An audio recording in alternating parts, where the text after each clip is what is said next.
கர்த்தருக்கு ஸ்தோத்திரம். மத்தேயு அதிகாரம் 1. ஆபிரகாம் முதல் தாவீது வரை எத்தனை தலைமுறைகள் இருந்தன? 14 தலைமுறைகள்.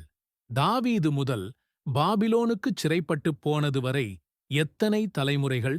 14 தலைமுறைகள். பாபிலோனுக்குச் சிறைப்பட்டுப் போனது முதல் கிறிஸ்துவரை எத்தனை தலைமுறைகள்? 14 தலைமுறைகள்.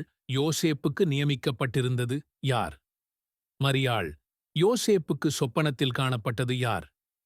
கர்த்தருடைய தூதன் மரியாளை ரகசியமாய் தள்ளிவிட யோசனையாய் இருந்தது யார்? யோசேப்பு இம்மானுவேல் என்பதற்கு என்ன அர்த்தம்? தேவன் நம்மோடு இருக்கிறார். யோசேப்பு நித்திரை தெளிந்து எழுந்து யார் சொன்னபடி தன் மனைவியை சேர்த்துக் கொண்டான்?